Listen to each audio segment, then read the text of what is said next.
When the going gets rough, you know how the saying goes. Sometimes things happen. Life happens, and it's not always our fault. In this podcast, we'll feature real-life testimonials from people like you, from good times to bad, funny memories and hard lessons learned. Everyone has a story, and everyone has been there. From business owners to parents to young adults, the Hive 5 aims to tell stories of overcoming the struggles of adulting while celebrating the little victories of life. In each podcast, our guests will give insight to 5 key takeaways from someone who's been there and done that, leaving you better than when you started.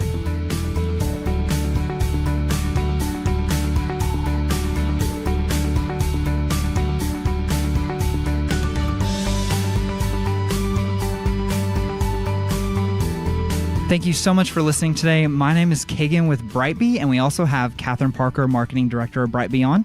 Hey guys, stop everything you're doing. Turn your volume up because we are very excited about our guest today on the Hive 5 podcast. As Catherine said, we are enthused to have Robin Smith, CEO of WeGoLook. Robin started WeGoLook back in 2009, and now she has grown it to over 140 employees and all over the world. I may be exaggerating a little bit, but I think it's almost all over the world now. WeGoLook is an online platform that dispatches real people to perform tasks verifying a person, product, place, or thing. In the startup world, Robin has been there and she has done that. Thanks for being on, Robin. Wow. Well, thanks. What a great introduction. It's definitely my pleasure and honor to be here with you. So thank you. Well, thank you. We really appreciate it. I know that you are very busy, but we really appreciate you giving us some time to talk a little bit more about WeGoLook. So let's just get started on this idea of WeGoLook and what it is. Can you give us a little bit of sales pitch here of what you guys do and maybe a little bit of the story behind it? Happy to. Thank you. Those that are not familiar with WeGoLook, we are an on-demand field services company, but we're powered by the proprietary technology that we've created here in Oklahoma City. We're able to dispatch over 43,000 independent contractors nationwide. We call them lookers, and they're able to go on to any on-site location to capture data, and that's in the form of photos, video, taking measurements, answering custom questions, picking up items, and more. So we're able to deliver that information back very quickly to our customer.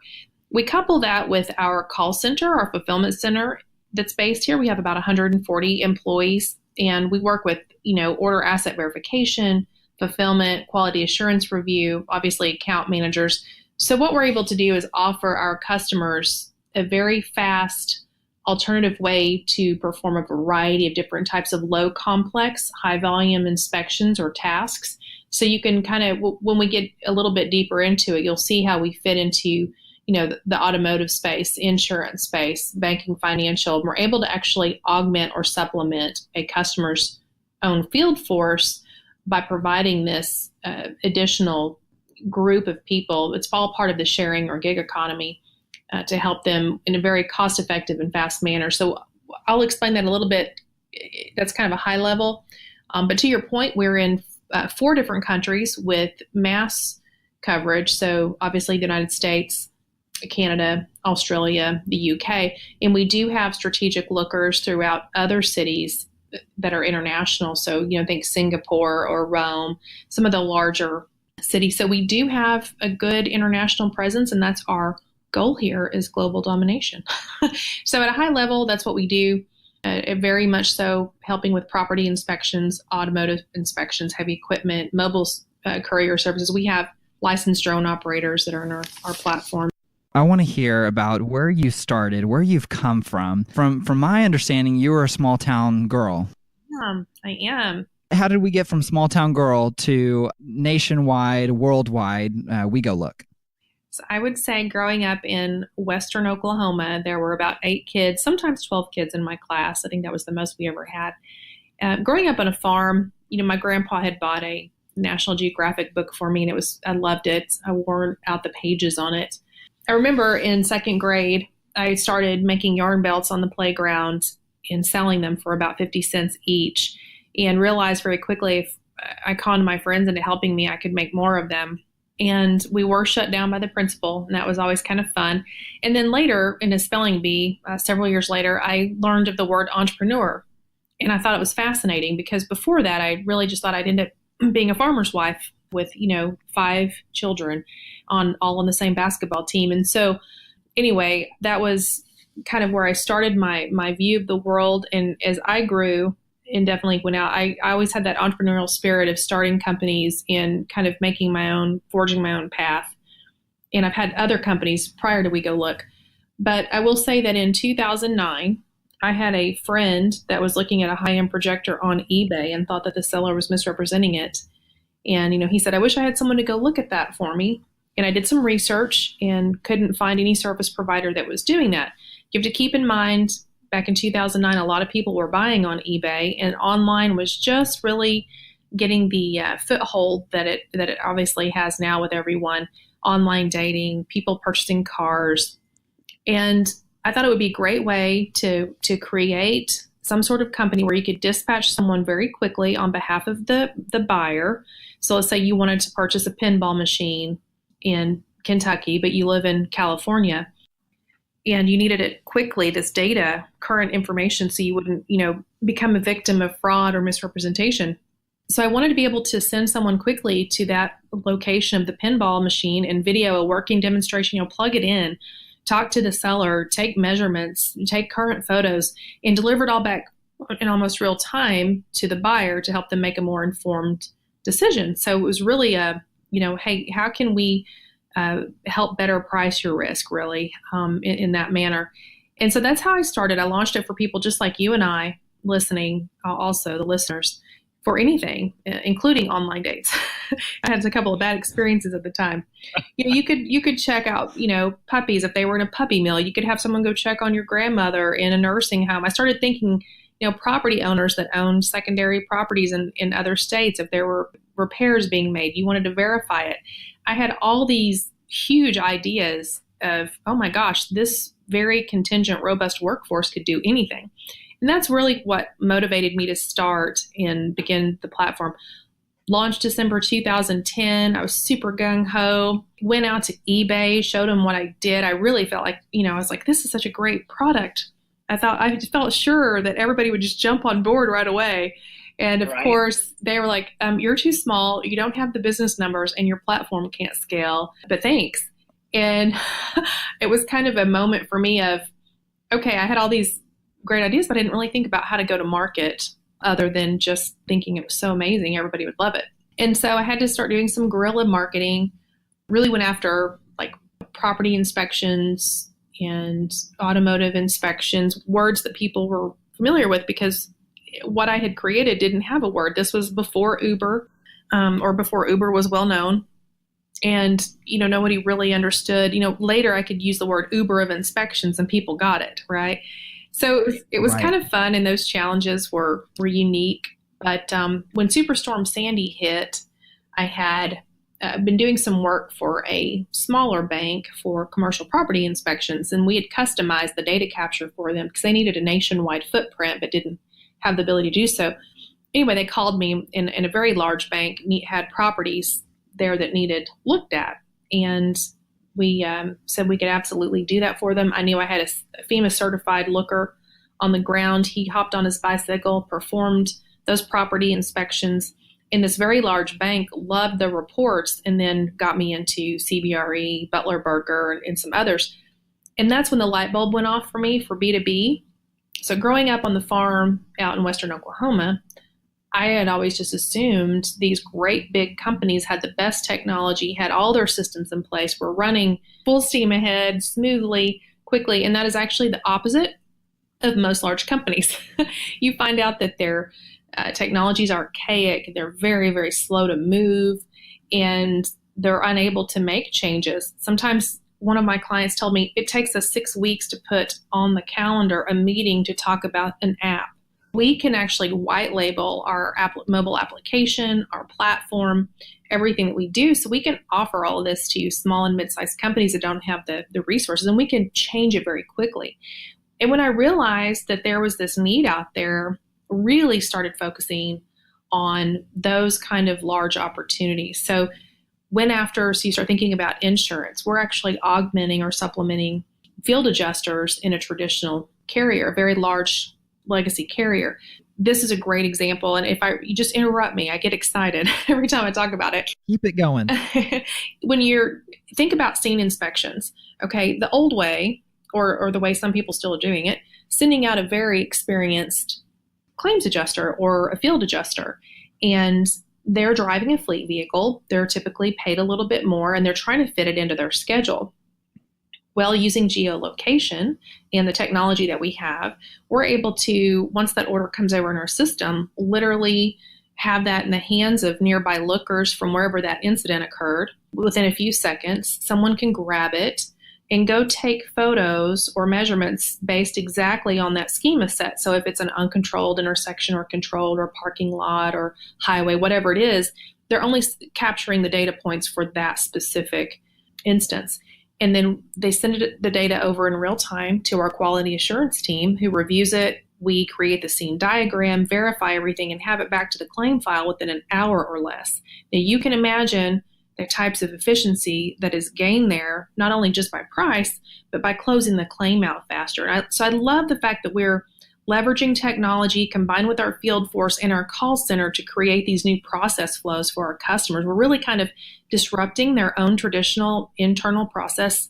And I love that because, while we're kind of butting up against, trying to replace people, we'll allow those people, and especially in the insurance and auto and even banking, financial, the appraiser and the adjuster, that whole network is aging and kind of and it's shrinking.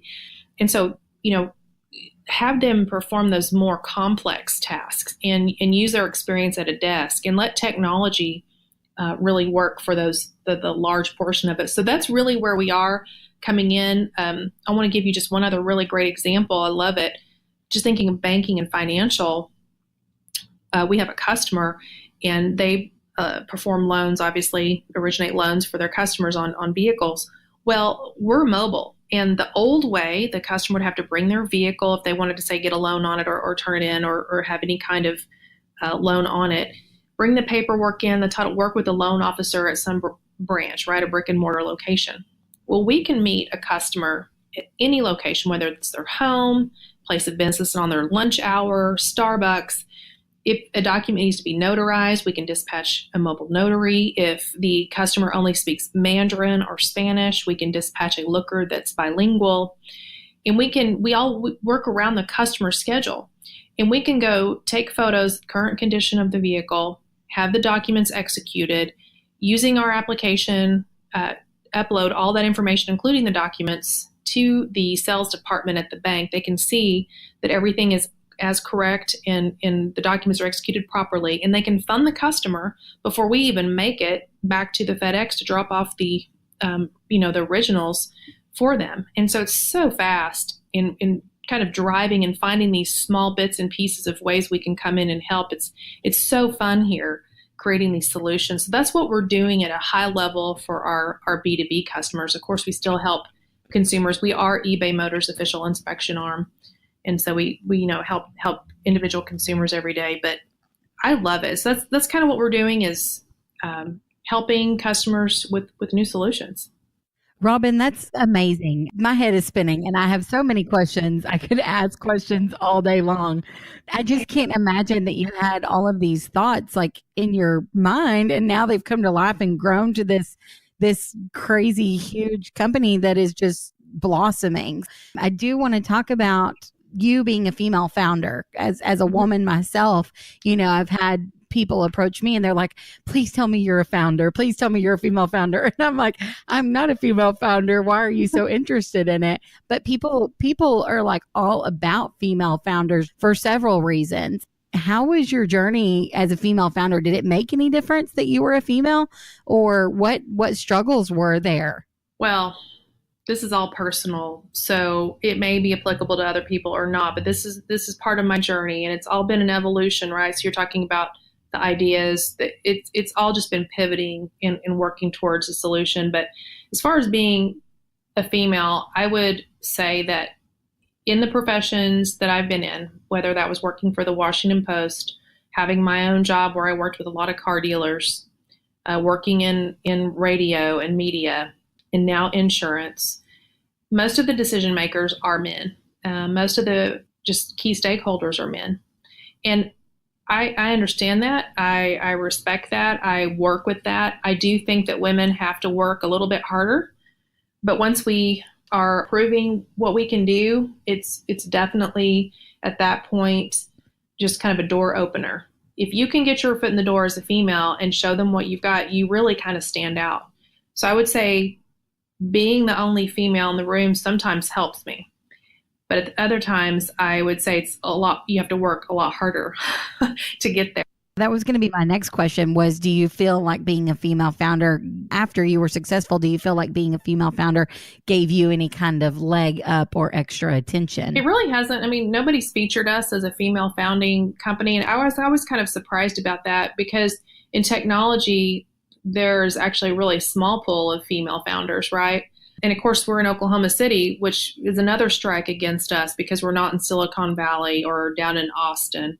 And I always thought it was kind of a great story of what we've done here. We're changing the way the world works with this gig economy that we have, this big community and within the sharing economy. And I've just been surprised. So I don't think it's helped me any. We haven't received any kind of grants or anything because I'm a female founder, but it just kind of, I think, have always just tried to persevere and keep going and not look at whether I'm a male or a female. I just am going to work based on my skill set and do what I can do. But I would say it hasn't really helped me at this point. Yeah, that's interesting to know. I mean, and it all boils down to integrity of work. And it sounds like you've definitely got that. I think it's super awesome as a female that you've done all of this as a female. And I'm sure that there are some females out there who are probably listening and want to dive into entrepreneurship. So take that as encouragement that it obviously can be done and that you're a great example of that, Robin. I appreciate that. I hope to just inspire anyone, whether they're male or female, who wants to work really hard. And I think it again comes down to the person. But to your point, I think sometimes you do have to work harder as a female, and that's okay. We learn more. And I think that, doing it that way. So in one ways, that part of the journey is beneficial overall as evolving as a person, right? Because you always need to learn and grow as a leader and a business owner for sure. I want to ask you a little bit more about guerrilla marketing. Yeah. I feel like guerrilla marketing is relative to the person doing it and what they actually think that means. Were you knocking on doors? What were you doing to just try to get some kind of traction? Were you doing it in Oklahoma City, or were you having to go out other places to just try to get a little bit of traction, someone to believe in you? So I was definitely doing most of it behind the computer screen. If you start thinking about just optimization and how people search for things online, creating content, and my content, it was by no means stellar. It was very functional. I am not an author. And the idea behind that was just to optimize on different pages for different key terms or word searches. And so using, whether that was SlideShare or YouTube or just any kind of web page itself and articles linking to it, that was my whole goal. And it worked because I was able to really go after property inspections and auto inspections with that without having to pay for it. Also getting on different types of forums and reading about, TaskRabbit kind of came around at that time. And it was a novel concept of people going and putting together your furniture or picking up cupcakes for your kid's class or picking up your dry cleaning. But it was the sharing economy. So I would make comments on articles, and they raised about $40 million total. So I would make comments on some of those articles right at the bottom. So anyone who was really interested in it might come across my comments. So when you say guerrilla marketing, it's definitely, and of course now there's Instagram. This is before Instagram or before, Facebook was not a big thing then. You can really target Facebook ads now and go after that too. But Twitter's come a long way in the last 9 years. This has been almost 10 years in the making. It has. It's crazy. 2009, I feel like that was just a few years ago, but it's been almost 10 years since you started this idea. Yeah. And what's funny is I thought, okay, I'm going to give this 5 years and really give it a good hard 5 years. I believed in it. And felt like I would have international presence, which I did. I mean, I had international presence in 2012, but not at scale, not like what I want. So I kind of feel like I'll never really get to where I want. But I would say that, like, last January, I had Crawford and Company, which is the world's largest third-party administrator of claims. They came in and bought an 87% stake of WeGoLook. And so now our parent company, my COO and I are still retain the remaining percentage. But, now we have presence through Crawford, 70 countries they have offices in, and partner countries over 140. But we have a lot of resources now to help us build the kind of technology that I've always wanted to, and have the analytics and the business intelligence behind it and those kind of metrics, and then having the experience and the ability to go out to have those key connections. So that's been a huge partnership for us within the insurance space since that time. So that's been a real success story. Went and raised my Series A in October of 14, raised a little over $3 million in that Series A round. That was a big step for me. So I've had huge milestones along the way that really kept me motivated to hit the next one. I'm excited to see in 2 years what I'm talking about. We're excited to see it too. A minute ago, you made a comment about Oklahoma City being a strike against you, and I want to expand upon that a little bit for our listeners. When you were starting this business, what spurred you to start it in Oklahoma City versus a big city like Chicago or New York or LA? You've been a big part of Oklahoma City's startup community. Yep. So there's two schools of thoughts, and I don't know if a strike against me wasn't really what I was trying to say. Is in the startup world, you don't get a lot of the media attention that some of the startups in, say, San Francisco or right. That's all I meant. I would say that, and of course, I'm from Oklahoma, right? I grew up here, born and raised here. My family's here. This is where I live. I love Oklahoma. I love the state. I am part of the conditions of when we went through the acquisition with Crawford was that we were able to stay here in Oklahoma City. I didn't want us to have to ever move our corporate office anywhere. We are committed to staying here and improving and creating career paths for all the employees that we have here. So with that being said, I love the state, but there isn't a huge, we do have some, it's coming along. But as far as like angel investors or people who are really looking at tech investments don't typically come to Oklahoma City, but it's getting better. And I would say here in Oklahoma City, I can be a big fish in a little pond, which is obviously a competitive advantage versus being a little tiny fish in a big pond out in Silicon Valley.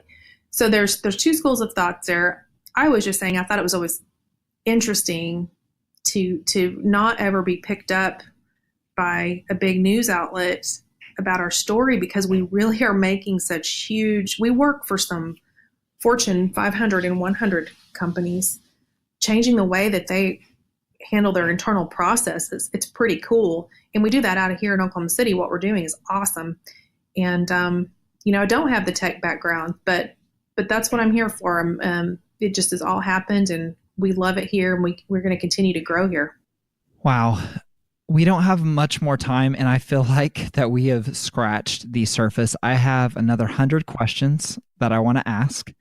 And so first off, I want to get on recording that you agree to do another interview with us. I was just about to say podcast part 2. I can talk to you. You guys, we have so much, there's so many cool things going on over here. Would love to share it with you. Anytime I get the chance to talk about the team that's here, especially, and if you ever guys want to come on site and do something live with some of the people here, happy to do that as well. You'd love it. Oh man, we just love learning, and honestly, it's so encouraging for us too, as a new startup, only a few months into it, just to hear some of the things that you're saying, and also to see where you are now is just so encouraging. And we just want other people to see that perseverance, hard work, and honestly, just keeping it going, just keep moving forward is what can really help you get there. Yep. Don't stop. Even when you think you should, don't do it. Even when you're doubting yourself, don't stop. Keep at it. Yeah, and in our next episode with you, we're gonna have a counseling session. You and me, we're gonna have a counseling session, and we're gonna talk about all these hard times that you've gone through in the last 10 years, and really get down to show people that they're not the only ones that are going through it. I'll bring the tissues. And the margaritas. Okay, so let's go somewhere where we can drink. That's right. Okay. Tissues and margaritas. I love it.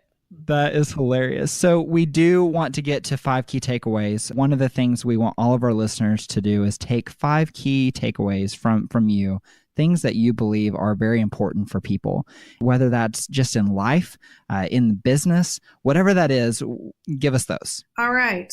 I'm happy to. I don't know. You help me count them. I'm going to say, number 1, innovate within yourself. It took me a while to realize that when you're trying to find change in your company or your business process, sometimes it means changing your thoughts and your belief systems and the things that you're doing. Also, it's not just all about work. It's changing everything, and always keep trying to learn new things. So focus on that self-growth also and change.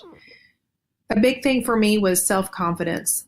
I did not feel like I knew what I was talking about when I was going to speak with some of these very large companies sometimes, because I don't have experience in a lot of different verticals, and you can see that we touch many industries. And then I started thinking about the guys over at Airbnb and Uber, and neither of them had any kind of experience within transportation or hospitality. That wasn't their career path. But they saw a need for a better customer experience. They leveraged technology to do that at a lower cost, and they disrupted those huge industries almost overnight. And when I really sat back and thought about that, it hit home with me. And I was like, that's what we're doing with field inspections. That's exactly what we're doing. And when I had that moment of clarity and kind of self-confidence, I was pretty much unstoppable. I quit doubting myself. And that's another thing. You're going to make mistakes. And don't dwell on them. Learn from them, but let them go and keep going. You're going to totally make mistakes, and some of them are going to be expensive, whether it's money or emotionally expensive. But that's all right. That's part of it. It is a roller coaster, and there's nothing like the high of being an entrepreneur, and there's nothing like the low. So if you don't like either one of those and you want something stable, don't get into having your own business. Another thing I would say is, especially Catherine, as a female, don't feel the pressure of trying to do it all. I see people go, oh, you can have it all. You can have a perfect home, a perfect yard, the perfect family, the perfect church life, civic life. You can go to yoga. You can do all these things. No, you can't. Not when you have your own business. It's not going to happen. You have got to decide what is most important to you and what those priorities are, and pick them. You can't be the best granddaughter and daughter and mother and dog mom and employer and person that works at all the school functions. It's not possible. So pick what's important, give yourself a break, enjoy what you're doing, take a deep breath, and just try. Here, the worst thing that's going to happen is you're going to fail, and know you did try. I can't imagine going through life not giving it a shot. You can always go back and do what you were doing. If you're good at your job now, you can get that job elsewhere or go back. You've got those talents. So I would just say, just do you and don't worry about it. You just do you. That's all I can say. I love that. I love that. Y'all, I don't even know what number we're on. I'm so caught up in this conversation that I have chills on my arms. And like you said, the startup world is not for everybody, but oh my gosh, it's so much fun. It can be. It can be. I was going to ask, will you be my friend? Sure. Sure. You guys come by and grab some coffee. I could already thought we were friends. My wife is probably shaking her head right now. Like, oh my God. You know what? That's another thing. Pick your friends who lift you up and you can have these therapy sessions with and understand what you're doing. So sure, go for it. Let's do it. That is hilarious. That is hilarious. Well, I'm going to tell everyone we're having another, and the next one is going to be called the therapy session with Robin Smith. But Robin, if other people want to know more about you. They want to know more about WeGoLook, which I'm assuming you probably want them to know more so about WeGoLook than you. So how do they reach out? How do they get to know more about how they can be involved? I feel like WeGoLook and I are morphed into one. So, Yeah. but yeah, they can, obviously you can email me. I'm just Robin@WeGoLook.com with an I. Go to our website, WeGoLook.com. You can find me on LinkedIn. Please know, and I'm not boasting. I have over 30,000 followers, so I can't connect, but you can follow me and then I can follow you back, and I can also take messages on there, but I can't connect anymore with anyone. It's a rule they have. But I would love for people to follow me and engage with me. I'm real active on LinkedIn and love it. So that's a great platform to connect with me on. But definitely go check out our website. We've got a cool video on there that tells you why we do what we do. It's the very first thing in our header, and I'm super proud of it. And it really shows you what we're doing. It's pretty awesome. That's awesome. And we'll make sure to put that in our show notes as well as your other information to make sure that people can get in touch with you. Well, we want to also remind people to subscribe to our podcast and also give a review on what you thought about Robin Smith. And there should only be good things. It was amazing. I don't even feel like we hit the surface, so we'll definitely do some more. But we want to remind everyone, don't forget, if you are looking for insurance quotes that don't sting, which everyone should be, we are the place. So BriteBee.com, click get a quote, and you'll find qualified agents of your choice. Hope everyone has a wonderful day, and we will see you all soon.